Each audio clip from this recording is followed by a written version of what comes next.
የውርደት የሚገዛውን የሚቀጠቅጠውን የነበረው ልክ ሌላ ሰው እንደሌለው ሌላ ነገር እንደሌለው ምን አለ ከረዱን ፈረንጆቹን እኮ ያቋቸው ይሆናል። ለዚህ ነው ጥልቅ አስተሳሰብ። ይሄን ስንል ቆብ ብለን ምን ማለታችን ነው? አቅም የለንም ማለታችን ነው። አንችልም ማለት ነው። አንችልም ብሎ የሚታገል ሰው ህዝብን ያስጨርሳል እንጂ የሚችል ደረጃ አያደርሰው። እንችላለን፣ እናሸንፋለን፣ አማራውን ሁሉ ያስጠብቃል። ሌሎች የአንድነት ኃይሎች ጋር ሆነን ይሄን ስርዓት እናስወግዳለን የሚለውን 100% ያመነ እንጂ በየጊዜው እየመጡ ለሚሰጠው ፕሮፓጋንዳ ሰለባ የሚሆነው የሚረባም አይመስለኝም። ለትግሉ የሚረባ አይመስለኝም፣ አይጠቅምም። ስለዚህ እኔ ምክር አሁንም ምንድነው ቀጥ ብሎ መታገል እና ለተከፋፋዮች መመቸት የለባቸውም። አማራው አይደለም የአማራው ጥያቄ ሳይመለስ ሌሎች ኢትዮጵያውያንም ሰላም አይሆኑም። ለዚህ እኮ ነው የአማራው የፋኖ መነሳት የሁላችን መድኃኒት ነው ይል የነበረው ደቡብ ውስጥ ያለው ኢትዮጵያዊም ሌላውም። ስለዚህ ምንም የሚገኝ ነገር የለም። ቅድም እንዳልኩ የተረገዘውም ኦሮሚያ ከሌላ ሊወረን ነው፣ ትግሬ ሊወረን ነው፣ ኤርትራ ሊወረን ነው። የሀገር አንድነት ረጋ ብሎ ማሰብ አለበት አንደኛ። ስለዚህ ነው የግለሰብ ንቃት ያስፈልጋል። የነቁ ሰዎች ያልነቁትን መምራት አለባቸው፣ ማስተማር አለባቸው።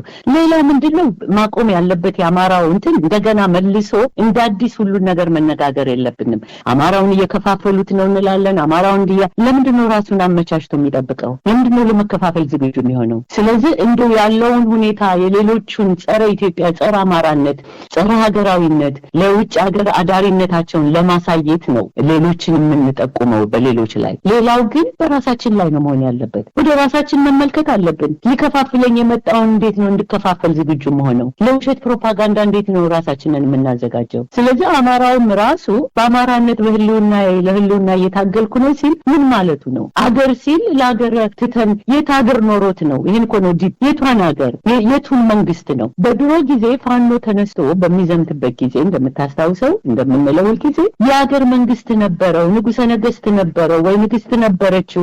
በዛን ጊዜ ሀገር ተወረረ ሲባል ህዝብ ይነሳል፣ ገበሬውም ጎረምሳውም ፋኖ ሆኖ ይነሳል መንግስት ስለነበረው። አሁን እኮ መንግስት የለንም። ለሚገል መንግስት፣ ለሚያጠፋ መንግስት ህይወት መቀጠያ ኢትዮጵያዊ ነኝ የሚል አገር ወዳድ የአንድነት ኃይል ነኝ የሚል ኃይል ባለፈውም ጠቅሻለሁ። አንተ ጋር ይሁን ሌላ ቦታ የአማራውን ትግል ብቻ ሳይሆን የፋኖን ደህንነት ማስጠበቅ ወሳኝ ነገር ነው። አሁን ፋኖ ከተበላሸና ከተበከለ አስተሳሰብ በመልእክተኛ የመጡት በስለላ የመጡት በሰርጎ ገብነት የመጡት መልእክተኞችን እያንጓለለ ያጣራ ማስወገድ ያለበት አመራሩ እስካሁን ድረስ የሚፈለገውን ካላደረገ ራንኪን ፋይሉ በህይወታቸውን የሚሰጡ ከየትም ተሰባስበው የሄዱ ወጣቶች የነሱ ህይወት ስለሆነ ትግሉን ወደነሱ ማስተላለፍ እስካሁን ያየነው አመራር ወደ ጎን ቢቀመጥ የሚሻል ነው የሚመስለኝ በኔ በኩል። ምክንያቱም መመርመር ያለበት ነው የሚያደርገው ነገር ሁሉ ጎጠኝነትን ማስፋፋት፣ ለጠላት ምቹ ሆኖ መገኘት ስለሆነ ኦሮሚያ ኢትዮጵያን እያጠፉ ኦሮሚያን እያዋለዱ ባሉበት ጊዜ አማራው በመላ ኢትዮጵያ እንዳይነሳ ጎንደርም ለብቻዬ ጎጃምም ለብቻዬ የሚል የሐሰት ትርክት እየፈጠሩላቸው ጤና ይስጥልን ተከበራችሁ የህብር ሬዲዮ ቤተሰቦችና አድማጮች፣ በወቅታዊ ጉዳይ እንድንወያይ እንደወትሮ ሁሉ ዶክተር አበባ ፈቃደን ጋብዘናል። ዶክተር አበባ ፈቃደ እንግዲህ የስነ አእምሮና የስነ ልቦና ሐኪም ናት። በኢትዮጵያ ፖለቲካ በተለይ ለሴቶች መብት በመታገል የተለያዩ አደረጃጀቶችን ከጓዶቿ ጋር በማቋቋም በመምራት በተለይ የአማራ ህዝብ እየደረሰበት ያለውን ጥላቻ ወለድ ትርክትና ይህንኑ ተከትሎ የመጣ ጥቃት፣ ዘር ማጥፋት እርምጃን በተመለከተ ቀደም ብላ ጀምራ ለማስጠንቀቅ ስትሞክር የነበረበት ሂደት አለ። አማራ ራሱን አደራጅቶ መከላከል ካልቻለ በስተቀር እየመጣ ያለው አደጋ እጅግ የከፋ መሆኑን ገና አሁን ዛሬ ነውጥ የሆነው ለውጥ የተባለው ከመምጣቱን በፊት ለማስጠንቀቅ ሞክራለች። አብይ አህመድ ወደ ስልጣን ላይ ሲወጣ እንግዲህ በርካቶች በሚደግፉበት ወቅት ጭምር አስቀድማ ለማስጠንቀቅና አብይን በግልጽ ከመጀመሪያ ካመጣጡ ጀምሮ ሲቃወሙ ከነበሩ ጥቂቶች መካከል ነች። ዶክተር አበባ የአማራ ብሔርተኝነት ዛሬ እያደረገ ያለውን የህልውና ተጋድሎን መሰረት አድርጎ ባለው አጠቃላይ ወቅታዊ ሁኔታና የትግሉ የውጭም የውስጥ የውስጥም ፈተናዎችን አንስተን እንድንወያይ ጋብዘናታል። የፕሮግራሙ አዘጋጅ ሀብታሙ አሰፋ ነኝ። እንደወትሮ ሁሉ እስከ ውይይታችን ፍጻሜ አብራችሁን እንድትቆዩ በአክብሮት እንጠይቃለን። ጤና ይስጥልን ዶክተር አበባ ፈቃደ እንደምንሰነበትሽ? እንኳን በድጋሚ ተገናኘን። እግዚአብሔር ይመስገን አቶ ሀብታሙ፣ እንኳን ተገናኘን በድጋሚ። ግብዣ ህሪሊ ለማመስገን እወዳለሁ። ፈላጊና ብርቱ ጉዳዮች ስለሆኑ ለዚህ እድል ስለምትሰጠኝ አመሰግናለሁ። ከልብ አመሰግናለሁ ዶክተር አበባ። እንግዲህ አንዱ አንቺን ጨምሮ እንግዲህ በርካቶች ለረጅም ዓመታት ሲያሳስቡ የነበረው የአማራ ህዝብ እየመጣበት ያለው አደጋ ተከትሎ ራሱን መከላከል የሚችልበት መደራጀት የሚችልበት ሁኔታ እስካልተፈጠረ ድረስ ጨርሶ ሊጠፋ እንደሚችል በተደጋጋሚ ህዝቡን ለመበተን የሚደረጉ እንቅስቃሴዎችና ጥቃቶች ዝም ብለው እንደው የመጡ በደም ፍላት የተደረጉ ሳይሆን ታስቦበት የሚደረግና የአማራን ህዝብ የማፈናቀል ዘር የማጥፋት እርምጃዎች መሆኑን አስቀድማችሁ ስታሳስቡ ነበር። እንግዲህ የዛሬ 2 ዓመት አካባቢ በግልጽ አማራን ትጥቅ እናስፈታለን፣ ልዩ ኃይል ፈርሷል በሚል ጦርነት ከታወጀ በኋላ ደግሞ የአማራ ራሱን ለመከላከል እየሞከረ የህልውና ትግል ነው ተብሎ ይፋ ሆኗልና ቀደም ሲል የነበሩ ስጋቶች አሉ። አሁን ግን ሜዳው የሚያው ፈረሱ የሚያው በሚባል ደረጃ የአማራ ህዝብ ራሱን ለመከላከል ወደ ሜዳው የገባበትና ተገዶ ጦርነት ውስጥ የገባበት ሁኔታ አለ። ይሄን ትግል ዳር ለማድረስ ደግሞ ፈተና የሆኑ ጉዳዮች አሉና እነዚህን ፈተናዎች እንዴት ነው የምታያቸው? ይሄ የህልውና ትግል ዳር እንዳይደርስ በውስጥም በውጭ የሚታዩ ፈተናዎች አሉና በአንድ በኩል የአማራ ህዝብ አንድ ሆኖ እንዳይቆም ዛሬም ጎንደር፣ ጎጃም፣ ሸዋ፣ ወሎ ብሎ ለመከፋፈል የሚሞከራል። በሌላ በኩል ደግሞ የውጭ ኃይሎች ደግሞ የሚያመጡትም ፈተና አለና ይሄ ትግል ከነዚህ ፈተናዎች እንዴት ራሱን ይጠብቃል? በተለይ የውስጥ ፈተናው እንዴት ነው የምታዩ? እሺ፣ እግዚአብሔር ይስጥልኝ ለጥያቄው በድጋሚ። በእርግጥ ወሳኝ ወቅት ላይ በምንደርስበት ጊዜ ጠላትም ሆነ ወዳጅ አዳዲስ ስልቶችን አዳዲስ ዘዴዎችን ያካሂዳሉ እንዳይሳካ እና አሁን እንዳልከው የፋኖ ትግል ሀገራዊ ባህላዊ መሰረትን ያደረገ ለራሱ ህይወት ህልውና አስተማማኝ ለመሆን በሚደረግበት የእልቂት ዘመቻ ላይ ራሱን ከሞት ለመታደግ ከመበተን ለመታደግ ከመፈናቀል ለመታደግ የተነሳ ንቅናቄ እንደሆነ ሁላችን እናውቃለን። ይህም መነሳቱና ራሱን መመከቱ ብቻ ሳይሆን ጥንታዊ የውስጥ መንፈሳዊ ኃይሉን ተጠቅሞ በጀግንነት ንቅናቄውን እንደጀመረና አስደናቂ የሆኑ ነገሮችን አጀማመሩ ላይ እንዳየን ታስታውሳለህ። ይሄ ምንድነው እንግዲህ በአንድ በኩል ጠንካራና በመርህ ላይ መሰረት ያደረገ በድርጅታዊ መዋቅር በስርዓት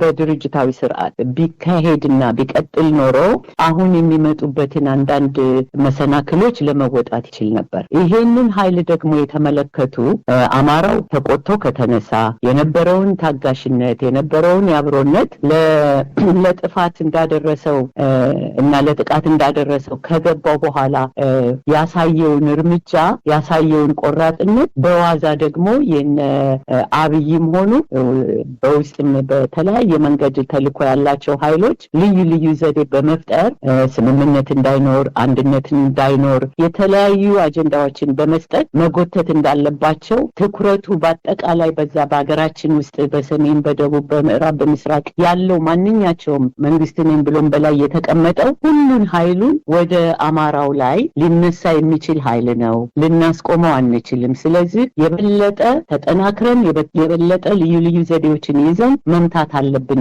በሚሉት ደረጃ የተቀነባበረው የተለያዩ ክፍሎች ናቸው። አሁን ያነሳው ሊገጥሙት የሚችሉት የውስጥ መሰናክል ወይም የውስጥ ችግሮች የተባለውና ይሄም አሁን አንዱ እንዳነሳው ሲሆን በአጠቃላይ ኢትዮጵያውያን ሊመለከቱት የሚገባው የነበረው ቀደም ሲልም ታስታውሳለህ አንዳንድ ጊዜ ያነሳዋለሁኝ የውጭ ኃይሎች ኢትዮጵያን ለማዳከም በጎሳ በምን መከፋፈልና መበታተን ከጣሊያን ጊዜ ጀምሮ የታቀደ ስራ ነው እና ይሄንን ለዛ ወጥመድ በቀላሉ ተያዝን። የኢትዮጵያም የተማረውም ክፍል መንግስት ነኝ የሚለውም ተንቀሳቃሽ ነኝ የሚለውም ይሄንን አጀንዳ የራሱ አጀንዳ አድርጎ ቁስል በሌለበት ቁስል እንዳለው መከራ በሌለበት መከራ እንዳለው እንዲያይና በዛ መንገድ እየተንቦራጨቀ እንዲኖር ከዛ ዶቃ ውስጥ ገብቶ እየተሽከረከረ እንዲኖር ተደረገ። ይሄ እንግዲህ በአጠቃላይ ኢትዮጵያ ውስጥ የኤትኒክ ወይም የጎሳ አይደንቲቲ የጎሳ ማንነት በሚል የመጣው ማለት ነው።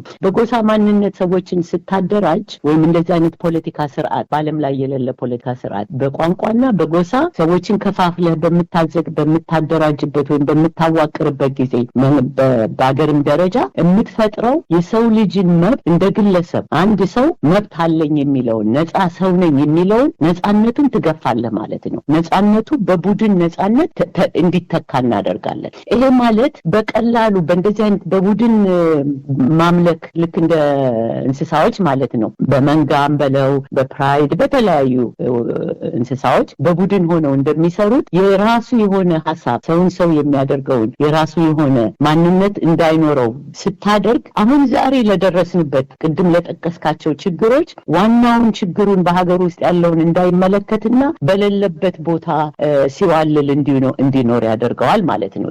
ከዛ ተጀምሮ የመጣ ነው የኢትዮጵያ ሕዝብ ችግር። ሌላ ቋንቋ የሚናገሩ ብዙሃን የሆኑ ዳይቨርስ የሆኑ አበባ መልክ ያላቸው ይባሉ ነበር በጥንት ጊዜ። ሁሉ አይነት ሰው ያላት የሰው ልጅ የተፈጠረበት ሀገር ስለሆነች የሰው ምንጭ ስለሆነች በቀለምም በባህልም በምንም በኤንቫይሮንመንታችንንም ብታይ ቆላውም ደጋውም ሁሉ ነገር ያላት የዓለም ምሳሌ ሆና የተፈጠረች አገራችንን ያንን ልክ እንደ መጥፎ ነገር ይሄ የተማረው ክፍል ኤሊት ምንትስ ነው የሚባለው ወይም ደግሞ የውጭ ጠላቶች ቀደም ሲል እንደጠቀስኩት ከጣሊያን ጀምሮ እስከ አሜሪካኖች እስከ ሌሎች ይቺን ሀገር ባላት ዳይቨርሲቲዋን ሀብቷን እንደ ሀብት እንዳልሆነ ጠቃሚ ነገሯን ጠቃሚ እንዳልሆነ ጎጂ እንደሆነና የጭቆና የሌላ ምንጭ አድርጎ በማሳየት በዛ ውስጥ ሲዳክሩ እንዲኖሩ ማድረግ ነው የሚል ነው ያቅዳቸው። ተሳክቶ በነ ወያኔና በነ ኢፒኤልኤፍ ኤርትራንም እንድትገነጠል ከእናት ሀገሯ አደረግን። የነ ወያኔዎችንም በገዛ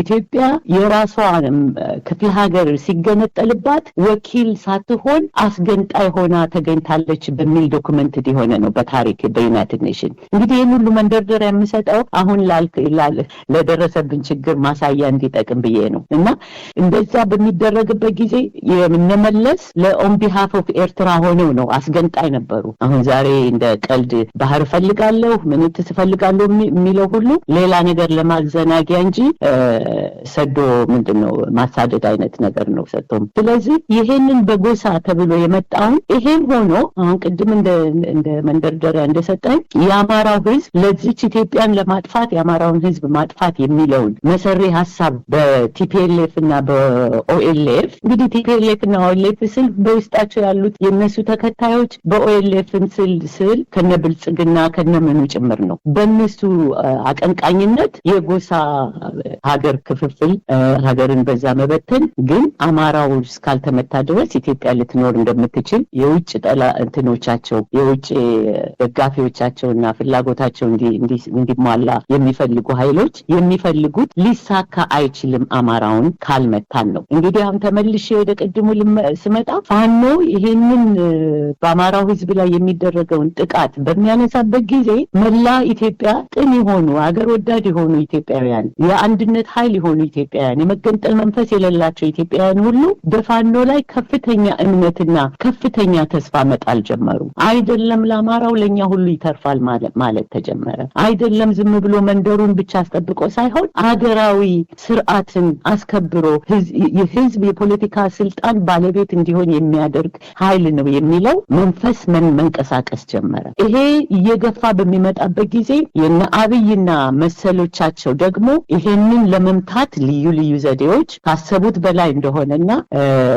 ጠንካራ ኃይል አማራውን በደንብ አድርጎ መምታትና ፋኖን መበተን አዲሱ ስልታቸው አድርገው ያዙት። ይሄን ስልት ግን በምን መንገድ ነው የሚያንጸባርቁት? ታየ አንድ የመርህ አንድነት እንዳይኖር በፋኖ አካባቢ ሰርጎ ገቦች እንዲገቡ ባለፈው ካንተ ጋር ባደረግነው ውይይት አስመሳዮች እንዲገቡ የወያኔ ተልኮ ያላቸው የአብይ ተልኮ ያላቸው ኃይሎችን የባዕድን ተልኮ ያላቸው ኃይሎችን በፋኖ ስም እንዲገቡ ወደ ውስጥ አመራሩን በቅድም ባነሳው ነገር አሁን እንግዲህ በአማራነት በመታገል አማራው መላ አማራ ብለው ፕሮፌሰር አስራት የተነሱበት አማራው በአራት ክፍለ ሀገር የሚወሰን ህዝብ አይደለም። አማራው በመላ ኢትዮጵያ ያለ ህዝብ ነው። ስለዚህ መላው የአማራ ህዝብ ነው እንጂ የጎንደር ህዝብ ለብቻ፣ የጎጃም ህዝብ አማራ ለብቻ፣ የወሎ አማራ ብቻ ለብቻ አይደለም ጥቃቱ የመጣው። የአማራው መንፈስ አንድ ነው። ኢትዮጵያዊነትን የያዘ መንፈስ ነው። ሐረርጌ ያለውም፣ አሩሲ ያለውም፣ ወለጋ ያለውም፣ ሲዳሞ ያለውም መመታት አለበት በሚል ነው መላ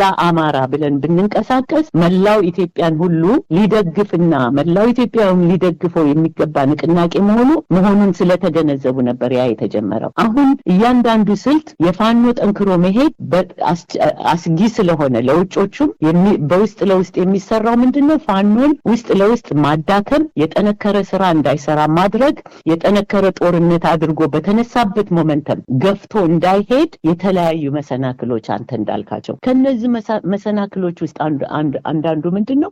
ቅድም ያነሳው ይሄ ደግሞ በደንብ በሴራ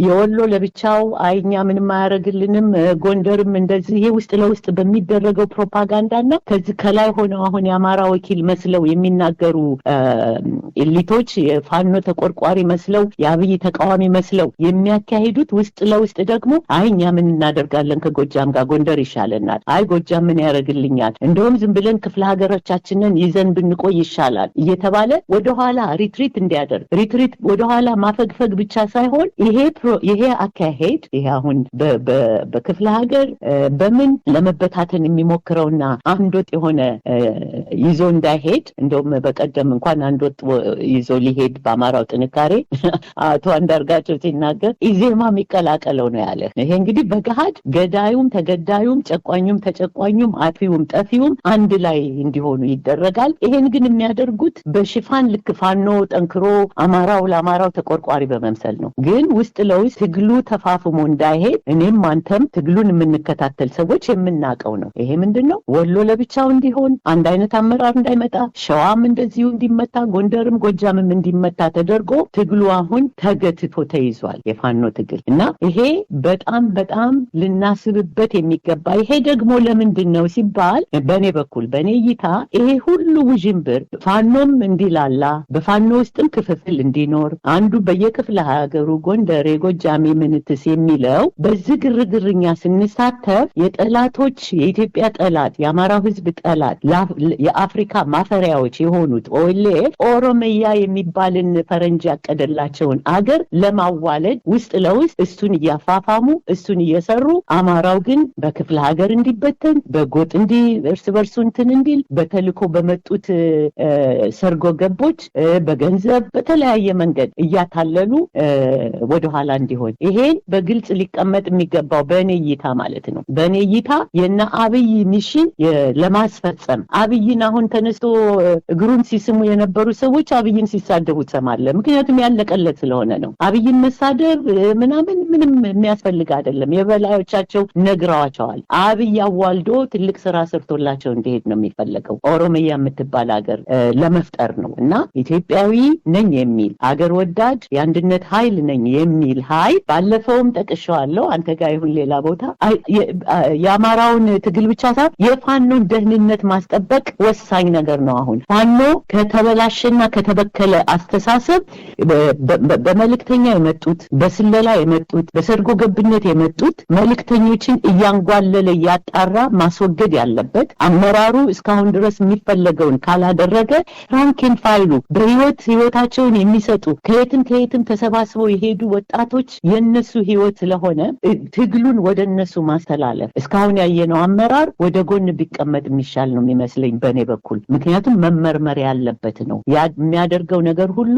ጎጠኝነትን ማስፋፋት ለጠላት ምቹ ሆኖ መገኘት ስለሆነ ኦሮሚያ ኢትዮጵያን እያጠፉ ኦሮሚያን እያዋለዱ ባሉበት ጊዜ አማራው በመላ ኢትዮጵያ እንዳይነሳ ጎንደርም ለብቻዬ ጎጃምም ለብቻዬ የሚል የሐሰት ትርክት እየፈጠሩላቸው በዛ እንድንጓዝ እየተደረገ ነው ለማለት ነው። ሰፋ አድርጌ ለመተንተን የሞከርኩት ምንድነው ህዝቡ እንዲመለከተው ነው። በተለይ ህዝቡ ተራው ሰው ምን እየመጣበት እንደሆነ የአገሩ ባለቤት እንደማይሆን ባይታ ባይታወሪ የሆነ ሁለተኛ ሶስተኛ አራተኛ ዜግነት እንደሚያገኝ ወደታች እየወረደ እንደሚሄድ ኢትዮጵያን ሊያጠፉና ሊከፋፍሏት ሊበትኗት የመጡ የአማራ ቀንቃኞች ነን በሚል መልክም አሁን እንደምትለው እና እንዳርጋቸው በላቸው ነገዱ በላቸው ምንትስ ያለ ሀፍረት መተው የበላይነቱን የትግሉን የበላይነት ለመያዝ የሚፈልጉት ሌላ አንድ ዙር በኢትዮጵያ ስም አንድ ዙር በአማራው ስም በደንብ አድርጎ ኦሮሚያ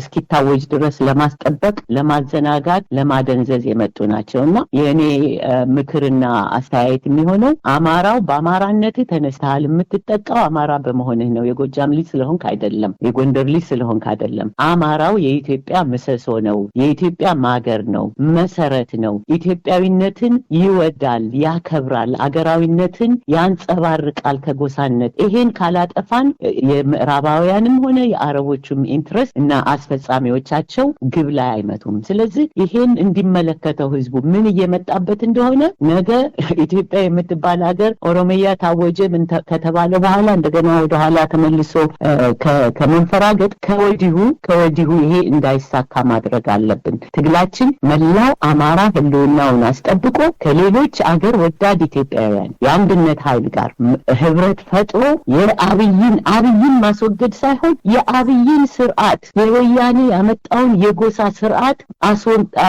ነቅሎ መጣል እንጂ ሌላ ነጃዋር መተው በሌሎች ጎሰኞች እንዲተካም አይደለም ስርዓቱ መወገድ አለበት ይሄን ሊያደርግ የሚችል ደግሞ የነቃና ያወቀ ማህበረሰብ ነው እና እንዲነቁና እንዲያውቁ ነው ይሄንን ለመተንተን የፈለኩት ረዘም አድርጌ አሳየ ስለተሰማኝ ነው ባለፈው እንዳልከው አስቀድሞ ማየት የተማረ ሰው ኃላፊነት ነው ፊደል የቆጠረ ሰው ኃላፊነት ነው ከሆነ በኋላ የሚደረጉ ነገሮች በጣም ሪአክሽን ጎታቾች ናቸው ምንም ነገር አልቃሻ ተጠቂነትን እንዲተደረግን የሚልን ስሜት የሚፈጥሩ የበታችነትና ደካማነትን ነው አስቀድሞ ማየት ግን የመጪውን ትከላከላለህ ጉልበትም ይሆናል የምትፈልገውንም ነገር ታሸንፋለህ ግን ተጠቂ ከሆንክ ግን አታሸንፍም ስለዚህ ዛሬ በፋኖ ስር ያሉ ፋኖ ነኝ ብሎ የተደራጀ ማንኛውም ኃይል ወሳኝ ግቡ የራሱን ህልውና አስጠብቆ በኢትዮጵያ ምድር ባለስልጣን ባለፖለቲካ ባለኢኮኖሚ የኢኮኖሚና የፖለቲካ ስልጣንን ካልያዘ ምንም አይነት ኢትዮጵያዊ ሌላውም ኢትዮጵያዊ ሊኖር አይችልም ያማራውም አይከበርለትም እና ይሄንን ወደፊት እንደውም ለመቃኘት የምፈልገው ቅድም እንዳልኩ ከጎሳ ጀምረው በተለያየ መልክ በተለያየ ነገር እንድንከፋፈል የሚያደርገው የዘመኑ ዓለም አቀፍ ፖለቲካ የኛም ሀገር ፖለቲካ ዛሬ ኢትዮጵያ ውስጥ ይህ ነው የማይባል ሀብታም አለ በጣም የናጠጡ ግን አብዛኛው 90% ኢትዮጵያዊ አንድ ምግብ እንኳን በልቶ መኖር የማይችልበት ደረጃ ደርሷል ስለዚህ መመለስ ያለብን ለእንደዚህ አይነት የትግል ስልትህንና ታክቲክህን ትቀይራለህ እንደውም ከጎሳውም አልፎ ህልውናውን አማራው እንደምታውቀው ህልውናውን ለማስጠበቅ እንጂ ተገንጣይነትን ወይም ደግሞ አገር አፍራሽነትን ስሜት ኖሮትም አይደለም ስለዚህ መብቱን የሚያስከብረው የኦሮሞ ህፃን የኦሮሞ እናት ረሃብተኛ ነች የትግራይም እንዲሁ እንደምናየው ነው ሶማሌም አፋርም ብዙ ስቃይ ነው ያለባቸው ይሄ የመደብ የኢኮኖሚ ትግል ነው ስለዚህ የሀብታም ልጆች የሀብታም ወያኔ ልጆች ውጭ ሀገር ተንደላቀው ይኖራሉ አሁን ደግሞ የሚዝቁት የህዝብን ገንዘብ እየዘረፉ ምን ይያሉ ለኦሮሞ ተጠቃሚዎች ይሰጣሉ የኢትዮጵያ ሁሉም ግን የጋራ የሚያደርጋቸው ሁሉም በድህነት ሁሉም በጭቆና ሁሉም የፖለቲካ የሰብአዊ መብታቸው ሳይከበር በቡድን ስር ስላሉ ግለሰባዊ መብት የሌለበት ሀገር ነው የሚኖሩት ስለዚህ የግለሰብ መብት እንዲከበርና የሀገሪቷን ኢኮኖሚ እኩል ተካፋይ እንዲሆኑ ይሄን ደግሞ በስራ ላይ ሊያውል የሚችል የፖለቲካ እይታና ራዕይ ሲኖራቸው ነው በዚህ ደረጃ ካላሰበ ፋኖና የአማራው ንቅናቄ እንዲሁም ሌሎቹ ዛሬ በአማራው ስምን ተቆርቋሪ ነን ብለው ያመጡት በክፍለ ሀገርም እየከፋፈሉት ወደፊት እንዳይገፋ ያደረጉት የናብይ ስርዓት እንዲቀጥል ማድረጊያ ነው የኔ ወንድም ታላቅ የገቢ ማሰባሰቢያ መርሃ ግብርና ውይይት በላስ ቬጋስ ከተማ። በአማራ ህዝብ ላይ በግፍ በፋሺስቱ አብይ አህመድ አገዛዝ የተከፈተውን ጦርነት ተከትሎ ህዝቡን ከጨርሶ መጥፋት ራሱን ለመከላከል በፋኖ ልጆቹ ከፍተኛ ተጋድሎ እያደረገ ቢሆንም አማራን በጥይት በድሮን በከባድ መሳሪያ ብቻ ሳይሆን ረሃብን እንደ ጦር መሳሪያ በመጠቀም ጦረኛው የአብይ አገዛዝ ሰብሎችን አውድሞ ክምር አቃጥሎ ጎተራ ዘርፎ ጤና ጣቢያዎችን ትምህርት ቤቶችን ጨምሮ የቻለውን ዘርፎና ያልተሳካለትን አውድሞ ከፍተኛ ማህበራዊ ቀውስ ለማስከተል እየሰራ ይገኛል። አራቱ የፋኖ አደረጃጀቶች በተቆጣጠሯቸው ነጻ አካባቢዎች የህይወት መስዋዕትነት እየከፈሉ ህዝባቸውን ለመታደግ ከሚያደርጉት ተጋድሎ በተጨማሪ የሰብአዊ ድጋፍ ጥሪ እንዲደረግ የአማራ ፋኖ በሸዋ፣ የአማራ ፋኖ አንድነት በጎንደር፣ የአማራ ፋኖ ጎጃምና የአማራ ፋኖ በወሎ ቤተ አማራ ያቋቋሙት ጊዜያዊ የሰብአዊ ድጋፍ አሰባሳቢ ኮሚቴ በየአካባቢው ካሉ የአማራ ማህበራት ጋር በመተባበር የጠራው የውይይትና የድጋፍ መርሃ ግብር በላስ ቬጋስ በሚካሄደው ታላቅ የድጋፍ ማሰባሰቢያና ውይይት መርሃ ግብር ላይ ረቡዕ ማርች 26 2025 ዓ.ም ከ4 ፒኤም ጀምሮ 2575 ዌስት ዊንድ ሮድ ላይ በሚካሄደው ዝግጅት ላይ ቀሲስ ዲበኩሉ በላይና ረዳት ፕሮፌሰር ትንግርቱ ገብረ ጻዲቅ የሚገኙ ሲሆን በዝግጅቶቹ ላይ በመገኘት በአማራ ህዝብ ላይ የተከፈተውን ጦርነት ተከትሎ የደረሰውን ሰብአዊ ቀውስ ለማገዝ የበኩልዎን አስተዋጽኦ ያድርጉ። የአማራ ማህበር በኔቫዳ በፋኖ ከተወከሉት ጊዜያዊ ሀብት አሰባሳቢ ኮሚቴ ጋር በመተባበር ከልብ አመሰግናለሁ ዶክተር አበባ። መሰረታዊ ጉዳይ ነው እንግዲህ ሁሉም ለአፍ የአማራ ህልውና ትግል ይባላል፣ የአማራ ህልውና ትግል ይባላል። እንግዲህ ውስጡን ምን እንደሚሰራ ደግሞ ያው ምን ሰማው ነው። አደባባይ የሚወጡ ጉዳዮችም የማይወጡ ጉዳዮች ሲታዩ ለዚህ ትግል ፈተና የሚሆነው በአካባቢ የኔ ጎበዝ አለቃ ብቻ ካልነገሰ፣ የኔ ጎበዝ አለቃ ብቻ በዚህ መንገድ ካልሄድን፣ እንደነ ታዬ አጽቀ ሥላሴ አሁን ፕሬዚዳንት ሆኖ የተመረጠው ጎንደር ላይ ሄዶ አሁን ጎንደር ጊዜሽ ነው አሁን ነው በቃ ይሄን እድል መጠቀም አለብን እስከ ማለት የደረሰበት ሂደት አለ። በሸዋም በጎጃም በወሎም እንደዚሁ ውስጡን አካባቢ የሚሉ ግለሰቦች ለዚህ ትግል አንዱ ፈተና የሆኑበት ሂደት አለና እንደው ይሄ ትግል ካልተሳካለት አማራ መጪው ጊዜ ምንድን ነው? ይሄ አሁን የህልውና ትግል ይባላል። ይሄ ትግል እንግዲህ እንዲበላሽ በአንድም ሆነ በሌላ መንገድ የትግል ደጋፊ ነን የሚለውም የራሱን አስተዋጽኦ እያደረገ በኋላ ጣት ከመጠቋቋም በፊት መጪው ጊዜ ምንድን ነው? ይሄን ትግል በአሸናፊነት አማራ እስካላለፈ ድረስ ምንድን ነው የሚደርስበት የሚለውን ቀድሞ ማየት አይገባም ወይ? ይገባል። ሁለተኛ ደግሞ ቀድሞ ማየት አስፈላጊ ነው። እንኳን ለአማራው ይሄ የአማራው ትግል ካልተሳካ ይሄ ሊያዋልዱት የሚፈልጉት ኦሮሚያ የምትባልም ሀገር አትኖርም። አሁን እንዳልከው ጎንደር አገር ሆኖ አይኖርም፣ ጎጃም አገር ሆኖ አይኖርም፣ ትግሬ አገር ሆኖ አይኖርም። ይሄ ግን የተበታተነና የተከፋፈለ ሀገር ለጠላት ግን ይመቻል። ገብተው የፈለጉትን ማዕድን፣ የፈለጉትን ሀብት፣ የፈለጉትን ነገር ሌሎች እንደ ሀገር አንኖርም። ግን እነዚህ ሰዎች አሁን ያልከው ፕሬዚዳንት ነኝ የሚለው ሰው ያለውም ይሁን ሌሎቹም የሚያደርጉት መጪው ጊዜ ለሁላችንም አስከፊ ነው። አማራው ግን ከዚህ ፈቀቅ አይልም። እነዚህ ሆዳደሮቹ ተልኮ ያላቸው ልባቸው የፈሰሰ ወኔ የሌላቸው፣ ሌላው ደግሞ እነሱ ምንም ማድረግ አትችልም እየተመቱ ይሄዳሉ። ከስር ያለው መጠንከር አለበት። ይህን እያንጓለሉ እያወጡ ከስር ያለው አማራጭ የሌለውን ትግል የአማራው ትግል አይሸነፍም፣ ግን ሊመታ ይችላል። አሁን ያልነውን በዚህ የጎበዝ አለቃ አንተ ያገር ይህ እኮ እውነት የሆኑትን ናቹራል የሆኑ ነገሮችን በመጠቀም ነው ሰዎችን የሚከፋፍሉት። እኔ አገሬ ወሎ ነው ብል ወይ ምናምን የጎንደር ልጅ የደሴ ልጅ ምናምን ብንባባል በጤናማ ጊዜ ምንም ችግር አልነበረም። አሁን ግን የሚደረገው ኳስ ለመጫወት ምን ለማለት ደሴ ወልዲያን አሸነፈ፣ ወልዲያ ቆቦን አሸነፈ ምናምን ደስ ይለናል። ይሄ ያለ ነው። ግን ይሄንን ስሜት ይሄ ከላይ ያለው መሰሪ የሆኑት ኃይሎች በኢሊቱም በኩል ይሁን በሌላ የሚተላለፈው የጎበዝ አለቃ ነህ አንተ እኮ አካባቢ ምናምን ሲሉ ብዙ ትምህርት የሌለው ብዙ ወጣት አለ።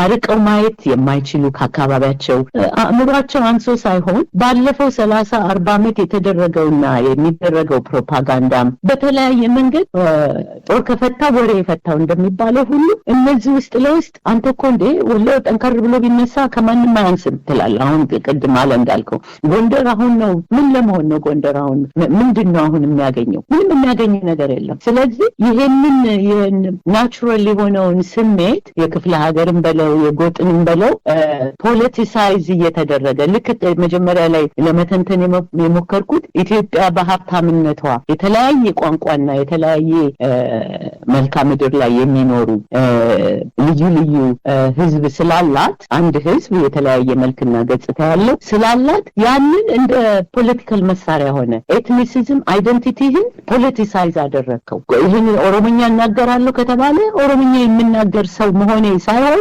የፖለቲካ ኃይል እንዲሆን እያደረግነው መጣን። አሁንም በየአካባቢ የጎበዝ አለቃ መሆን የሰፈር ልጆች ምን የሚለው ተፈጥሯዊ የሆነውን ነገር ፖለቲሳይዝ ማድረግ ይጀምራሉ እነዚህ ሸረኞቹ። እና ፖለቲሳይዝ የሚያደርጉት እንዴ ወሎ ከማን ያንሳል? ከጎንደር አያንስም። እኛም ቢሆን እኮ እንደውም እነዚህ አሁን የባዕድን ትርፍራፊዎች ራሳቸውን ሸፍነው የመጡት አንዱ ማታለያቸው አይ እንደውም ወሎማ በቂ ነው ሌላውን በሙሉ አስረክበን ኢትዮጵያን ወሎን ኢትዮጵያ ብለን ቤት አማራን ኢትዮጵያ ብለን እንኖራለን ሁሉ እያሉ ያታለሉ ነው። ጎንደርንም እንደዚህ በቃ አንድ ኢምፓየር ትሆናለህ ይላሉ። ጎጃምም ይሄም አይሆንም ሊሆንም አይችልም። ይሄንን ግን ለዚህ ግን ጊዜ መስጠትና ቦታ መስጠት አይሆንም ብለህ እንትን ከማለት ዝግጅት ያስፈልጋልና የኦሮሚያ ከናሽናል የነሱን መዝሙር ከማዘመር ሰንደቅ ዓላማው የኢትዮጵያ ሰንደቅ ዓላማ እኮ ወርዷል። ኢትዮጵያ የምትሸነፈማ የኢትዮጵያ ሰንደቅ ዓላማ እኮ ወርዷል። አዲስ አበባ ውስጥ የሚውለበለበው የነሱ ነው። ይሄንን የጎበዝ አለቃ በዚህ እንዳይታለል አሁን ጠባብነትን በጣም እያሳነሰ አሁን እንደገና ደግሞ ከጎንደር ላይኛው ጎንደር ታችኛው ጎንደር የደብረ ታቦር ሰው የምን ወሎም እንደዚህ ሊሆኑ ነው። ይሄ ጠባብነት ሰው የሚባለው በሌላ ሰው መኖር ምክንያት ነው፣ ብቻችንን አይደለም። ስለዚህ ጠበን ከቀረን ሰውነት የለም። ሰው ማህበራዊ እንስሳ ነው። ስለዚህ እየጠበብንና እንዲሁ ዝም ብሎ እንደ ጂፕሲዎች አለ አይደለም የተበተነ ህዝብ ለማድረግ ነው የሚፈልጉት አማራውን እና አዲስ አገር ለመፍጠር ኤክስፐሪመንት እየተደረገብን ነው። ስለዚህ በዚህ በጎበዝ አለቃም በምንም የሚያታልሉትን የግል ንቃተ ህሊና ያስፈልጋል። ህዝባችን ትንሽ መከራውን በዛበት መሰል የስነ ልቦናውም የድህነቱም ምንም ረሃቡም ስለተጨማመረ ብዙ ጉዳቶች ስለበዙ አርቆ እንዳያስብ ያደርገዋል። ጠባብነቱ በዛ ደረጃ ይሆናል። ስለዚህ የኔ ምክር እያንዳንዱ ሰው ከህሊናውም ጋር እንዲነጋገር የግለሰብ ኃላፊነት አለብን። ይህ ዛሬ የማንፈልገው ነገር እንዳይፈጸም ከፈለግን እያንዳንዱ ኢትዮጵያዊ መንቃት አለበት። እያንዳንዱ አማራ ለእንደነዚህ አይነት ወሬዎች ሳይሆን ሪያሊቲውን የሚኖረውን ኑሮ እቤቴ እኮ መኖር ስላልቻልኩ ነው ጠመንጃ ይዤ ወጣሁት፣ ልጆችን ማብላት ስላልቻልኩ እኮ ነው፣ ኢኮኖሚ ማረስ ስላልቻልኩ ነው፣ መሬቴ ይሰጠኝ፣ አርሼ ልብላ፣ ነግጄ ልብላ፣ ሰራተኞች ደሞዝ ይኑረን። ስለዚህ ወደዛ ትግል እንዲመራ ማድረግ አለብን። ወደ እንቢተኝነት ፋኖ ብቻ አይደለም፣ ወደ ህዝባዊ እንቢተኝነት አንገዛም። አሁን ልክ እንዳልከው ኋላ ጣት ከመጠነቋቆል አሁኑኑ አልገዛም፣ ኦሮሚያ የምትባል ሀገር አላዋልድም። የኦሮሞ ሰዎች ደግሞ በኦሮሞ ክፍለ ሀገር ወለጋ፣ ሲዳሞ ምን የሚኖሩ ለራሳቸው ህልውና ሲሉ ለነገ ለተነጎዳ የአረብ አሽከር ነው እንጂ የሚሆኑት ምንም አገርም ሆነው አይኖሩ። ከመተን ከኖርንበት ሀገር ከ500 ዓመት በላይ ተዋልደን ወልደን ተቀብላ ማነው እንትና ያለው ፍቅሬ ቶሎሳ ዶክተር ፍቅሬ ቶሎሳ በቅርብ አንድ የገጠመው ግጥም ነበርና አርዕስቱ ወርቅ ላበደረ ጠጠር ይላል።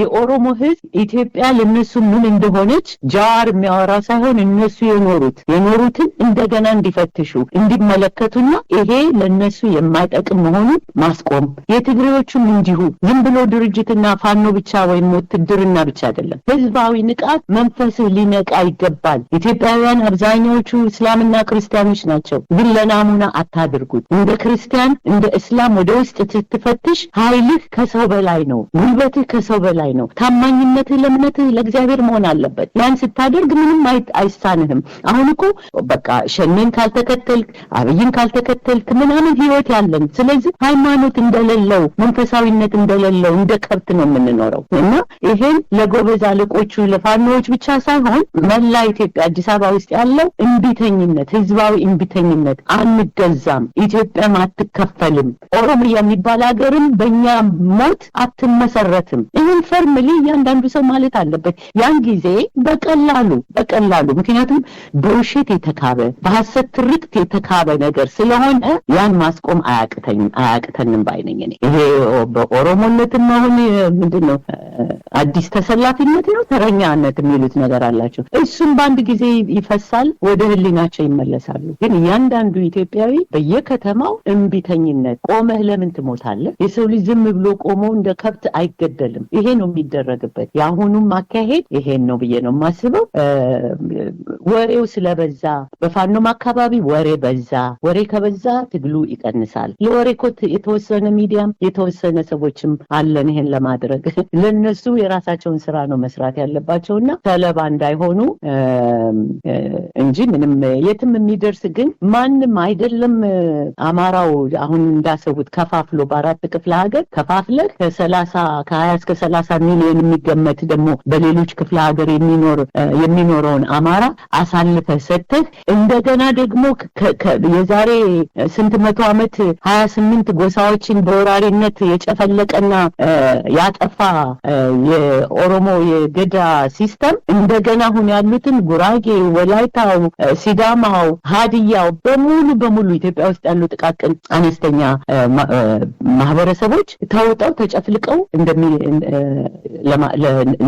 ለማጥፋት ዝግጅት ላይ ናቸው። ስለዚህ ሁሉም በያለበት እንቢተኝነቱን ማሳየት አለበት። ያን ካዩ የእምቧይ ካብ ናቸው። እንደ ምንም አብዛኛው የሚያውቃቸው የሚናገረው ነው። ስለዚህ ጠንክረን ለሚደረገው ሂደት አሁን በውጭም የምናየው በዳያስፖራውም ይሄ ቅድም ያልኳቸውም አስመሳዮች አሁን ልክ አብይ ስለተፈቀደላቸው አብይን ለመሳደብ አፋቸው የሾለ ግን ውስጣቸው የአብይን ስርዓት በሌላ መንገድ አሜሪካኖችን ምኖችን እንትን ብለው መከታ አድርገው የመጡ ሰዎችን እንደሚነቃባቸው እንደተነቃባቸው በልቦና ይዘህ የውስጥ ስራህን መስራት አለበት ባይነኝ እኔ። ወጣቱም ሁሉም ከልብ አመሰግናለሁ ዶክተር አበባ። እንግዲህ ቀደም ሲል ጠቅሰሽዋል። አሁን ይሄ ጦርነት ከመጀመሩ ቀደም ብሎ እንግዲህ አስቀድመው ሲነግሩን ነበር። ኮሎኔል ገመቹ አያና የሚባለው የሆነ ከፍተኛ ወታደራዊ አዛዥ የነበረው አሁንም አዲስ አበባ ነው ያለው የአብይን አገዛዝ እቃወማለሁ ሲል የነበረ ጦርነቱ ዋና ዓላማ አማራ የሚባል የለም፣ አማራ ያለው እዚህ ሰሜን ሸዋ አካባቢ ነው፣ ጎጃምም ጎንደርም ባለቤት አለው፣ ወሎም ባለቤት አለው ብለው ሲነግሩን ነበር። አሁን በቅርቡ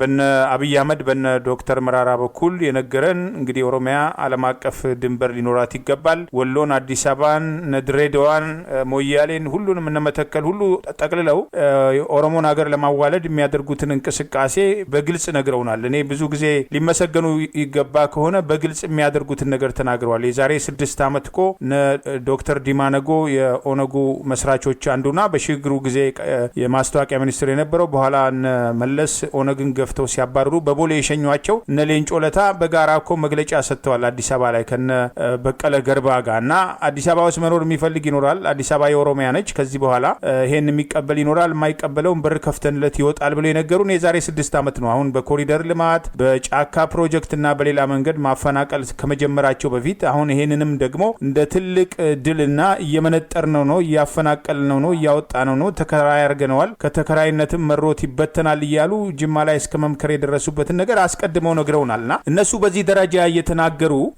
ሌሎች ክልሎች አሁን በደቡብ አካባቢም እንግዲህ በጀት የላቸውም እየተባለ ሰራተኛ እስከ ማባረር መምህራን ትምህርት ቤት እስከ መዝጋት በደረሱበት ሁኔታ እነሱ ኦሮሚያ ክልል በጀት ተርፎት አማራ ክልል ዋግ ላይ ዜጎች በረሃብ እያለቁ ትምህርት ቤት አሰራው እስከ ማለት የደረሰበታል። አማራን፣ አገው፣ ቅማንት እያሉ ለመከፋፈል ህወሓቶች የሄዱበትን መንገድ ለመድገም ነው እየተሞከረ ያለውና በዚህ ደረጃ የሆነ ነገር ግን አማራ ብሔርተኝነት ጎልቶ እንዳይወጣ ደግሞ እንደዚህ ትብትብ አድርጎ ያሰረው ይሄ ለመከፋፈል እርስ በርስ እንዲባላ ለማድረግ የሚደረገው ሙከራ እያንዳንዱ ምን አስተዋጽኦ አድርገናል የሚለውን ቆሞ ማየት ያለበት ጊዜ አይደለም። የአማራ ብሔርተኝነት አደጋ ውስጥ ነው ብለው የሚያስቡ ሰዎች አሉ። አሁን ገና የተጀመረ ብሔርተኝነት ነው፣ ልጅ ነው። ነገር ግን እድገቱን ወደ ላይ ሳይልና ሌሎቹ ኦሮሞን ብለው የዛሬ 28 ዓመትና 30 ዓመት በተፈጠረ የኦሮሚያ ኦሮሚያ ክልል አንድ ሆነው ለአማራ ትልቅ ፈተና ሲሆኑ ሌላውም ትግሬውም አንድ ሆኖ ሲታገል አማራው ግን አንድ እንዴት መሆን አልቻለም? አማራ ነኝ ብሎ በአማራነቱ እየተገደለ በአማራነቱ እየተሳደደ አገር አልባ የሆነ እንደገና መልሶ ለመንሸራተት ይሞክራል የሚል አይነት ነገር አለና በአንቺ በኩል አማራ ብሔርተኝነት እንዴት መዳኛችን ሊሆን ይችላል? ይሄንን እንዴት መቀበል አቃተው አማራ? ቀደም ሲል እንዳልኩት ነው አቶ ሀብታሙ፣ እንደ ሌሎች ጎሳዎች በጎሰኝነት የምታየው የህብረተሰብ ክፍል አይደለም አማራው። ስለዚህ ጠላቶቹ ይሄ የተሰራው ጠቅላላ ወያኔዎች ያመጡት ትርክት እኮ የትላንትና ትግል ብቻ አይደለም፣ የቆየ ነው። ኢትዮጵያን ለመምታት የአማራው ስነ ልቦና፣ የአማራው የአኗኗር ዘይቤ፣ የአማራው ባህል አገራዊና አብሮነትን የሚያቅፍ ነው። በታሪኩም ብዙ ጊዜ ይህን ሲያደርግ አይተናል። ተነስ ሲባል አገሩ የሚዋጋው አማራው ነው። በዚህ ምክንያት ማጥፋት አለበት፣ እሱን መምታት አለብን የሚለው የተቀነባበረ ዝም ብሎ ከዚህ ከሆኑ ሌፎችና ቲፒኤልኤፍ ጋር ብቻ አይደለም የሚታገለው።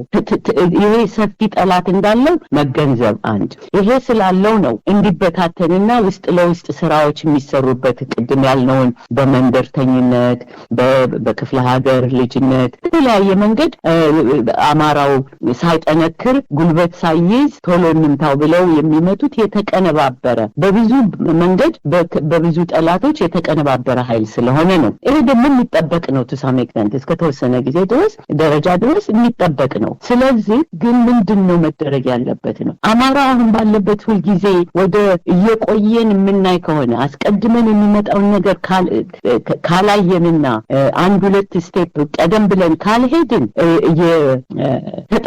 በተጠቂነት መንፈስ እንዲያረጉን አማራውን ሊያጠፉ ነው፣ ጎዱን፣ ገደሉን ምናምን የሚለው ላይ ነው የምንሆነው። ያን በደጋገምንበት ጊዜ ደጋግመን ስንናገር የራሳችን የመዝገጭ መውደቂያ እንጂ ከፍ የማድረጊያ ኢነርጃይዝ የሚያደርግ ጉልበት የሚሰጥ አይደለም። ስለዚህ አንድ ወዲህ የማይባል መደራጀት፣ አሁንም መደራጀት በተደራጀ መንገድ ቀደም ሲል ባለፉት ውይይቶች ላይ አንስተናል።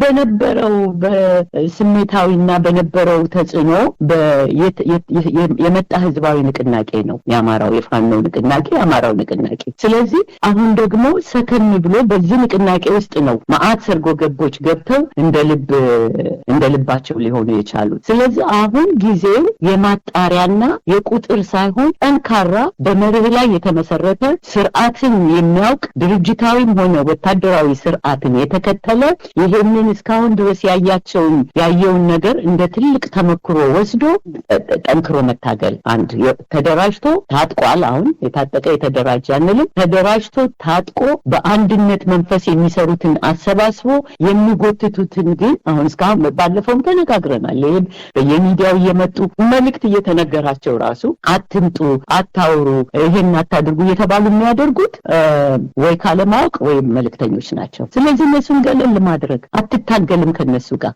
አይንህ መሆን ያለበት የፖለቲካ የኢኮኖሚ ስልጣን ባለቤት ካልሆንክ የአገሪቷ የኢትዮጵያ ካልሆንክ ምንም አይነት ለተለያየ ጥቃት በተለያየ አንዴ ቀዝቀዝ ሲል አንዴ በረድ ሲል እየሆነ ይቀጥላል ማለት ነው።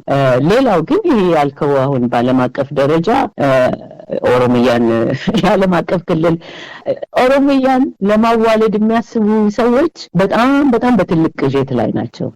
ይሄንን የጸነሱት ይጨነገፋል፣ ውርድ ነው የሚሆነው፣ ያስወርዳቸዋል እንጂ ህይወት ያለው ኦሮሚያ የምትባል ሀገር አትመሰረትም። ይሄን ደግሞ የሚሆነው ደግሞ ይሄንን ስናምን ብቻ ነው። ይሄን ያላመነ ታጋይ ሊያሸንፍ አይችልም። በምንም አይነት በኔ ደም ላይ ሌላ ህይወት አይቆምም። አብይ እንደሚተክልብን ዛፍ አንሆንም። ስለዚህ የነሱ ህልም ያስወርዳቸዋል እንጂ እንትን አይሉ። ሁለተኛ ቅድም ያልካቸው ሰዎች ከኢትዮጵያ ይውጡ የተባለው እኔ ብዙ ወጣቶችን ያገኛለሁ፣ ከብዙ ሰዎች ጋር ውይይት አደርጋለሁ። እንደውም ይሄ የአማራውን አሁን ያለበትን ልህናንትን ታሪካቸውን እያወቁ ሲመጡ የተገላቢጦሽ ትላንትና ወደ ሀገራችን የመጡ እነሱ ከመጡ በኋላ እንዴት ነው ውጡ? ይሄንን እንደውም አማራው ትውት ስለሆነ አብሮነትን ስለሚያቅፍ እሱ ሁሉ አስፈላጊ አይደለም ባካችሁ አትበሉ በሉ እንላለን። አስፈላጊ ነው። እንዲህማ ከመጡ አሳ ጎርጓሪ ዘንዶ አወጣ የሰው ፈላጊ ራሱን አጣ ነው የሚባለው አይደል? በሀገራችን እየጎረጎርንማ ከመጣን አዲስ አበባ የማነች የሚለውን እኮ ዝም ብለን ከኪሳችን አውጥተን የምንናገረው ሳይሆን ታሪክ ምድሯ ተቆፍሮ የሚያሳይ ታሪክ እኮ ነው። በረራን ማንበብ አለባቸው። ሌሎች ታሪካዊ ቦታዎችን ማየት አለባቸው። ከ1000 ዓመት በፊት የኢትዮጵያ የአማራ ህዝብ መኖሪያ ቦታ መንግስታቱ፣ ቤተክርስቲያኖቹ ሁሉም ተቆፍሮ እኮ የሚወጣ ነገር ነው። ምን ችግር አለው? ስለዚህ የእነሱን የሐሰት ትርክት መናድ ማለት ነው ማስወረድ። የሐሰትን ትርክት መናድ፣ አለመቀበል። ይሄ ያለው ደግሞ ወከባ አንዱ የሚደረግባቸው እንዳየሁት አሁን ቅድም እንዳልከው ህዝቡ ከሚያልቅ ምን ከሚል ወሎም የወሎውን ያዝና እሱንም የላቸውን ባለቤትነት ብላል። እንደውም አሁን ወሎ ይሄ ማራዘሚያው ነው። የናብይን ስርዓት ለማራዘም ስር ምንድነው ሶሊዲፋይድ እንዲሆን እንትኑ ኮንሰል እስኪረጋጋ አዲሱ እንትን እስኪረጋጋ አይ ጎንደር ያንተ የአካባቢ ግዛት ትሆናለህ፣ ራስ ገዝ ትሆናለህ፣ ከልም ራስ ገዝ ትሆናለህ እያሉ በደም ተጠናክረው እስከሚወጡና እስከሚጨፈልቁ ድረስ ያን ካረግን ደግሞ ዓለም ይቀበለናል፣ አውጀን እንደ ኤርትራ እንሆናለን ብለው የሚያስቡ ነው። ኤርትራ ግን በቀደም ማኑ ያለው ጋርስን የጦር ካምፕ ነች። እንኳን ሊሰለጠንባት እንኳንስ በቴክኖሎጂም በምን የረቀቀች ሀገር ልትሆን ያው የምናየው ነው። ስለዚህ ያ ምንም አይሆንም። በኦሮሞ ብለው የወሰዱት መሬት ሁሉ ባለቤቱ ይነሳል ያኔ እና እስካሁን ድረስ ኢትዮጵያዊ በተለይ አማራው በትህትናውና በአብሮነቱ ግደል ለማንበል ስላለ ነው እንጂ እንዳልኩ አሳ ጎርጓሪ ዘንዶ አወጣ። ታሪክም ራሳቸውን የሚመሰክሩት ነው ከየት ተነስተው ወዴት እንደመጡ።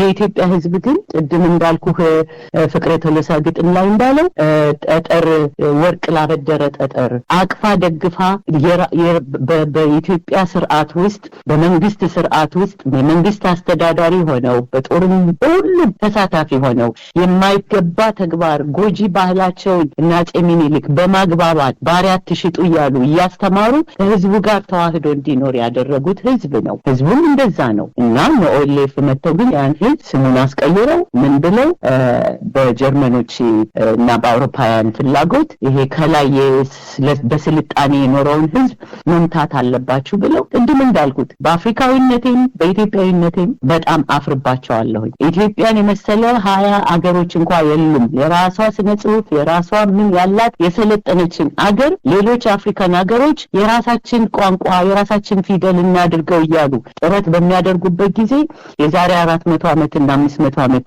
የመጡ ኦሮሞዎች ስንቱ የተራቀቀባትን ማለት ነው። ስንት ኦሮሞ ባለሙያዎች በስነ ጽሁፍም በለው አሁን እንዳልኩ እንደነ ፍቅረ ቶሎሳ ያን የመሰለ ወርቅ ቋንቋና ወርቅ ስነ ጽሁፍ ትተው በፈረንጅ ፊደል እንጽፋለን ማለት አሳፋሪ፣ እንደ ምሁርነት አሳፋሪ።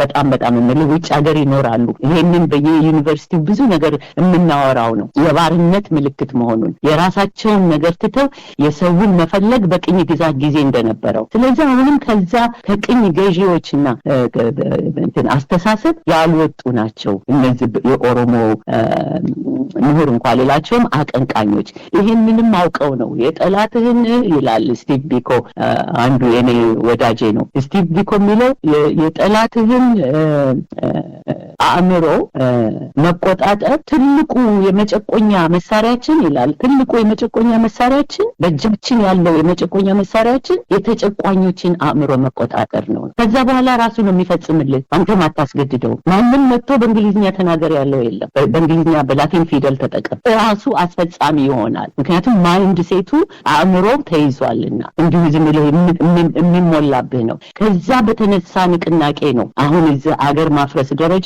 ህፃናትን በድሮን መደብደብ፣ ሰውን ማረድ፣ ይሄ ሁሉ ፍጻሜ የሚያደርጉት በራሳቸው መንፈስና በራሳቸው ስነ ልቦና ሳይሆን የሚንቀሳቀሱት በዚህ ጠላታቸው በሞላቸው ባስቀመጠላቸው ማይንድ ሴት አእምሮ ስለሆነ ነው ጥፋት ላይ ያለ ነው። ስለዚህ በአእምሮ ጭቆና ነፃ የሆነው ለዚህ ነው አማራውን ብዙ ጊዜ እንደ ትምክተኝነት ይቆጥሩታል። ኩሩ ህዝብ ነኝ ኢትዮጵያዊ ነኝ በምንልበት ጊዜ ኧረ ወደዛ ምናምን ነው የሚሉ አንዳንዶቹ በጣም በሚያሳፍር ደረጃ ሰው በራሱ ማንነት ካልኮራ ፈጣሪውን እየሰደበ ነው ማለት ነው። እና እኔ እንደው በዚሁ ነው የምደመድመው። አይወለድም ይጨነገፋል። ያንንም የኦሮሚያም አይወለድም ይጨነገፋል። የኦሮሚያ የሚባል ሀገር አይኖርም። የኦሮሞ ህዝብ ከነበረው ከእህት ወንድሙ ከወዳጆቹ ከሀገሩ ህዝብ ጋራ ተዋዶ በሰላም መኖርን የበለጠ ይሻለዋል። አለበለዚያ ግን ለነሱም በጣም ጠንቅ ነው። ማንም ኢትዮጵያ መሬት ላይ በክልል ደሴት ሰርቶ 3-4 ሀገር ሆኖ አይኖርም።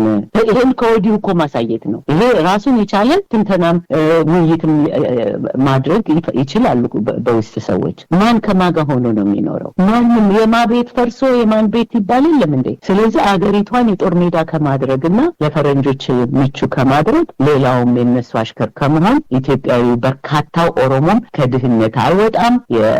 የጃዋር የጫት ሚሊዮን ሆነ የመራራ ያገኛት ትንሽ ገንዘብ እነዚህ ለትንሽ ሰዎች ነው። ለመላው ኦሮሞ ህዝብ የሚያገኘው ነገር የለም። ስለዚህ ህሊና ያለው ኦሮሞ አሁን ነው መነሳት ያለበት። እንቢ በእናንተ መንገድ አንሄድም ብሎ ዓለም ከተዘጋጀበት ጥቃት በዓለም ደረጃ ካለው ጥቃት ቢድን ይሻላል ነው የምለው። በጣም አመሰግናለሁ። ወንድሜ በዚሁ ጨርሳለሁ። ከልብ አመሰግናለሁ ዶክተር አበባ። እንግዲህ ሰዓቱም ሄዷል። ያው ውይይታችን ካለሽ ሰዓት አኳያ ሌሎች ወቅታዊ ጉዳዮች ነበሩ። እንደው አጠቃላይ ብዙ ጊዜ አማራ ጠሎ ኃይል እንግዲህ ቀደም ሲል ነመለስም ስልጣን ላይ ያሉ አማራን ምን ሲያደርጉት እንደነበር፣ ምን እንዴት ሲከፋፍሉት እንደነበር፣ አማራን ለማዳከም ምን ሲያደርጉ እንደነበር ይታወቃል። ሌላው ቀርቶ በየእስር ቤቱ ያጎሯቸውን ሳይቀር በማንነታቸው ሳቢያ የታሰሩ የተለያየ ሀሳብ ማቅረባቸውን ተከትሎ ከኤርትራ ጋር ጦርነት በተገባ ጊዜ በማውጣት እንደው አንድ ሰሞን ኢትዮጵያ ሲባል ነበርና ታስታውሽ ይሆናል። ምናልባት ከዛ ከጦርነቱ ዋዜማ የነበሩ ሁኔታዎች ጦርነቱ አለቀ ከተባለ በኋላ ደግሞ እነሱ ስምምነት ካደረጉ በኋላ ደግሞ እዛው ኃይል ላይ ነው መልሰው የዘመቱትና አማራ በተለይ ከእንዲህ አይነት ሁኔታዎች እንዴት ነው የሚማረው? ምክንያቱም አማራን ሲያስጨፈጭፉ አሁን አብይ አህመድ ይሄን ሁሉ አማራ እየጨፈጨፈ አይ እንደው የሀገር ጉዳይ ይቀድማል ይላሉና አማራ ሳይኖር የሚኖር ሀገር አለ ወይ? አንዳንድ ጊዜ የስርዓቱ ደጋፊ ነኝ ላለማለት ወይም አብይን ደግፋለሁ ላለማለት እንደው ሀገር ችግር ላይ ሲሆን እንደው አንድ ላይ ቆመቆም አለብን አባቶቻችንም ይሄን አድርገዋል እየተባለ የሚደረግ ቅስቀሳ አለና ወንበር ላይ ያሉት ሰዎች ስልጣናቸውን እንዲያጠናክሩ እነሱ ባበዱ ቁጥር አብሮ ለማበድ አገርን እንደ ምክንያት የአገርን ጉዳይ እንደ አጀንዳ ማንሳት ጉዳይ አለና አማራ ከህልውናው በላይ በዚህ ወቅት የሚያሳስበው ጉዳይ አለ ወይ ላንቺ? የለም፣ ምንም ጉዳይ የለም። ለህልውና እኮ የተባለው ለዚህ ነው። ሁለተኛ እነዚህ የሚያነሷቸው ነገሮች የፕሮፓጋንዳ ስራ ነው እና ሁልጊዜ እንደማነሳው ጥልቅ አስተሳሰብ ወይም በጥልቀት ማሰብ ራሱ አንድ ነገር ዝም ብሎ ሰዎች ወሬ ይመስላቸዋል። ማሰብ ዝም ብሎ ይመስላቸዋል። ስራ ነው ራሱን የቻለ። ጥልቅ አስተሳሰብ ለነጻነት መሳሪያ ይሆነናል፣ ለትግላችን መሳሪያ ነው። ስለዚህ ዝም ብሎ አገር ከሌ ሊወረን ነው፣ ትግሬ ሊወረን ነው፣ ኤርትራ ሊወረን ነው፣ የአገር አንድነት ረጋ ብሎ ማሰብ አለበት አንደኛ። ስለዚህ ነው የግለሰብ ንቃት ያስፈልጋል። የነቁ ሰዎች ያልነቁትን መምራት አለባቸው፣ ማስተማር አለባቸው። ሌላ ምንድነው ማቆም ያለበት? የአማራው እንትን እንደገና መልሶ እንደ አዲስ ሁሉ ነገር መነጋገር የለብንም። አማራውን እየከፋፈሉት ነው እንላለን። አማራው ለምንድነው ራሱን አመቻችቶ የሚጠብቀው? ለምንድነው ለመከፋፈል ዝግጁ የሚሆነው? ስለዚህ እንደው ያለውን ሁኔታ የሌሎቹን ጸረ ኢትዮጵያ፣ ጸረ አማራነት፣ ጸረ ሀገራዊነት ለውጭ ሀገር አዳሪነታቸውን ለማሳየት ነው ሌሎችን የምንጠቁመው በሌሎች ላይ። ሌላው ግን በራሳችን ላይ ነው መሆን ያለበት። ወደ ራሳችን መመልከት አለብን። ሊከፋፍለኝ የመጣውን እንዴት ነው እንድከፋፈል ዝግጁ መሆነው? ለውሸት ፕሮፓጋንዳ እንዴት ነው ራሳችንን የምናዘጋጀው? ስለዚህ አማራውም ራሱ በአማራነት ለህልውና እየታገልኩ ነው ሲል ምን ማለቱ ነው? አገር ሲል ለአገር ትተን የት አገር ኖሮት ነው? ይሄን እኮ ነው የቷን አገር የቱን መንግስት ነው? በድሮ ጊዜ ፋኖ ተነስቶ በሚዘምትበት ጊዜ እንደምታስታውሰው እንደምንለው ጊዜ የአገር መንግስት ነበረው፣ ንጉሰ ነገስት ነበረው ወይ ንግስት ነበረችው። በዛን ጊዜ ሀገር ተወረረ ሲባል ህዝብ ይነሳል፣ ገበሬውም ጎረምሳውም ፋኖ ሆኖ ይነሳል መንግስት ስለነበረው። አሁን እኮ መንግስት የለንም። ለሚገልህ መንግስት፣ ለሚያጠፋህ መንግስት ህይወት መቀጠያ ወይም ኢትዮጵያን ለማፍረስ ነው፣ ኢትዮጵያን ሊያፈርሳት ነው። አሁንም የሚደለል ከሆነ አሁንም አታለሉን የምንል ከሆነ የማይባል ነገር ሊል ነው እና አልለውም። ስለዚህ ራሳችን በራሳችን አንዳንድ ጊዜ እንደሚባላል ይገርምሃል፣ አንዳንዴ በጭቆና እየበዛ ሲመጣ የራሱን ፍሪደም እንኳን አሳልፎ ይሰጣል ተጨቋኝ። ስለዚህ ራሳችን አማራው ነው ተጠያቂ። ካሁን በኋላ ተመልሶ እንዲያረጉን አንልም። ፋኖ ከተነሳ በኋላ ይሄን ሁሉ ትግል እየተደረገ ሰተት ብሎ ጎንደር ድረስ፣ ሰተት ብሎ ጎጃም ድረስ ታንክና የድሮ የድሮን መነሻዎችና መደብደቢያዎች እንዴት ነው የተፈቀዱት? ለምንድን ነው የሚገባው? እና ከዛ በኋላ ፋኖ በዚህ እናቶች ተገደሉ፣ እህቶች ተገደሉ፣ መጀመሪያውኑ መነሻውን ቦታና ይታወቅ የለ እንዴ? ይሄን ያደረገው እያወቀና ወይም ደግሞ በተልኮ ከሆነ እነሱን ዘወር ማድረግ ነው። ሚኒንግ ዶፎክ ትኩረት አንስጠው እንጂ ከፋፈሉን ራሱ አማራውን ሊከፋፍሉት ነው። በጣም በጣም ትልቅ ህዝብ ነው የምንለው በቃ መዋረድ ውርደት ላይ ነው ያለው። እነ ገዱ መጥተው ሲናገሩ ነው እኮ የተዋረደው። ይህን ሰራሁ፣ ይህን በድያለሁ፣ በዚህ ቀን ይህን ያክል ሰው አሳስሬያለሁ፣ ወገኖችን በድያለሁ፣ በዚህ ጊዜ ፍርድ የተሰጠውን ይህን አስገድያለሁ፣ ይህን ኢኮኖሚ ይህን ጉቦ አሰጥቻለሁ፣ አገሬን በድያለሁ ብሎ ይቅርታ ያልጠየቀ እንደው በደፈናው ይቅርታ የሚመጣበትን ዘመን እኔ ነኝ የማመጣልህ ብሎ የምትከተል ከሆነ የራስ ፋንታ ነው። ጊዜ ይወስዳል፣ ሌላ ነገር አይደለም። ወደፊት የሚመጡት ወጣቶች እና ሌሎች አማሮች ይነሳሉ፣ ሌሎች ኢትዮጵያውያንም ይነሳሉ። የአማራው ጥያቄ የነሱ ጥያቄ መሆኑ ሲገባቸው ይነሳሉ። ግን ያ ህዝብ እንደገና ተመልሶ የውርደት የሚገዛውን የሚቀጠቅጠውን የነበረው ልክ ሌላ ሰው እንደሌለው ሌላ ነገር እንደሌለው ምን አለ ከረዱን ፈረንጆቹን እኮ ያውቋቸው ይሆናል። ለዚህ ነው ጥልቅ አስተሳሰብ። ይሄን ስንል ቆም ብለን ምን ማለታችን ነው? ምን ማለታችን ነው? አቅም የለንም ማለታችን ነው? አንችልም ማለት ነው? አንችልም ብሎ የሚታገል ሰው ህዝብን ያስጨርሳል እንጂ የሚችል ደረጃ አያደርሰው። እንችላለን፣ እናሸንፋለን፣ አማራውን ሁሉ ያስጠብቃል፣ ሌሎች የአንድነት ኃይሎች ጋር ሆነን ይሄን ስርዓት እናስወግዳለን የሚለውን 100% ያመነ እንጂ በየጊዜው እየመጡ ለሚሰጠው ፕሮፓጋንዳ ሰለባ የሚሆነው የሚረባም አይመስለኝም። ለትግሉ የሚረባ አይመስለኝም፣ አይጠቅምም። ስለዚህ የኔ ምክር አሁንም ምንድነው ቀጥ ብሎ መታገል እና ለተከፋፋዮች መመቸት የለባቸውም። አማራው አይደለም የአማራው ጥያቄ ሳይመለስ ሌሎች ኢትዮጵያውያንም ሰላም አይሆኑም። ለዚህ እኮ ነው የአማራው የፋኖ መነሳት የሁላችን መድኃኒት ነው ይል የነበረው ደቡብ ውስጥ ያለው ኢትዮጵያዊም ሌላውም። ስለዚህ ምንም የሚገኝ ነገር የለም። ቅድም እንዳልኩ የተረገዘውም ኦሮሚያ ያስወርደዋል ብሎ ማመን አለ። አላምን ካትድንም ሁሉ ነገር ከእምነት ነው የሚመነጨውና እንዳይረዝም አሁንም ለሌላ ጊዜ እናስተላልፋለን። አንዳንድ ሀሳቦች ካሉ በድጋሚ አመሰግናለሁ ወንድሜ አቶ ሀብታሙ። ከልብ አመሰግናለሁ ዶክተር አበባ። እንዳልሽው ነው እንግዲህ ወደፊትም በሌሎች ወቅታዊ ጉዳዮች እንወያያለን። እንግዲህ ከተጣበበ ጊዜ ሰተሽን ላደረግነው ውይይት ሁሉ እንደወትሮ ምስጋናዬን አቀርባለሁ። መልካም ቀሪ ጊዜ ይሁንልን። አሜን አሜን። ክቡራን የህብር ሬዲዮ ቤተሰቦችና አድማጮች ስታደምጡ ለቆያችሁ ምስጋናችን ይድረሳችሁ። የህብር ሬዲዮ ኦፊሻል ዩቲዩብ ቻናላችንን ሰብስክራይብ ያላደረጋችሁ ሰብስክራይብ በማድረግ በተጨማሪም የደውል ምልክቱን በመጫን የህብር ሬዲዮ ቤተሰብ እንድትቀላቀሉ በአክብሮት እንጋብዛለን። እንደወትሮ ሁሉ የህብር ሬዲዮ ቤተሰቦች ፕሮግራሞቻችንን ላይክ በማድረግ ሼር በማድረግ አስተያየቶቻችሁን በመስጠት አብሮነታችሁን እንድትገልጹ በአክብሮት እንጠይቃለን። በድጋሚ እናመሰግናለን። ጤና ይስጥልን። ቸር እንቆይ። በአማራው የህልውና ትግል ላይ ያተኮረ የመጀመሪያው ሳይንሳዊ ዓለም አቀፍ ጉባኤ ሊካሄድ ነው። በጆርናል ኦፍ አማራ የተዘጋጀው የመጀመሪያው ዓለም አቀፍ ሳይንሳዊ ጉባኤ ማርች 22ና 23 2025 ቅዳሜና እሁድ አርሊንግተን ቨርጂኒያ ይካሄዳል። ይህ ጉባኤ በአማራ ህልውና ትግል ዙሪያ በምሁራን ጥናታዊ ጽሑፍ ቀርቦ ውይይት የሚደረግበት ነው። በሳይንሳዊ ጉባኤው ከአማራ ህልውና ስጋትና ትግል ጋር ተያያዥ በሆኑ አንኳር ታሪክና ቅርስ፣ የማህበራዊና ኢኮኖሚያዊ ተግዳሮቶች፣ የሰብአዊ መብቶችና ፍትህ እንዲሁም ተለዋዋጭ ፖለቲካ ና የደህንነት ሁኔታዎች ላይ ያተኮሩ ጥናታዊ ጽሑፎች ይቀርባሉ። በተጨማሪም ምርጥ ተሞክሮዎችና የተገኙ ልምዶች ይዳሰሳሉ። እርስዎም መጥተው ከምሁራኑ ይተዋወቁ፣ ይወያዩ፣ ሐሳቦችን ይለዋወጡ፣ ይመካከሩ። በዚህ ታሪካዊ ዓለም አቀፍ ሳይንሳዊ ጉባኤ ለመታደም ኤቨንት ብራይት ዌብሳይት ጋር በመሄድ አማራ ኮንፈረንስ ብለው በመፈለግ ወይም ይሄንን QR ኮድ ስካን በማድረግ ይመዝገቡ። መቀመጫው የተወሰነ ነው። ቀድሞ ይመዝገቡ። ማርች 22 እና 23 ለሁለት ቀናት የሚካሄደው ጉባኤ አድራሻ አሶሲሽን ኦፍ ዩናይትድ ስቴትስ አርሚ 2425 ዊልሰን ብሉቫርድ አርሊንግተን ቨርጂኒያ። ዚፕ ኮድ 22201። የመኪና ማቆሚያ ከህንፃው ስር አለ። የአማራ ማህበራት ተቋማትና ምሁራን የዚህ ታሪካዊ መድረክ አጋሮች ናቸው። በጆርናል ኦፍ አማራ አድራሻዎች ይደውሉ፣ ይጻፉ፣ ይመዝገቡ። ጆርናል ኦፍ አማራ @gmail.com ይመዝገቡ። ጆርናል ኦፍ አማራ አን አፊሊየት ኦፍ ደ አማራ ፕሮፌሽናልስ ዩኒየን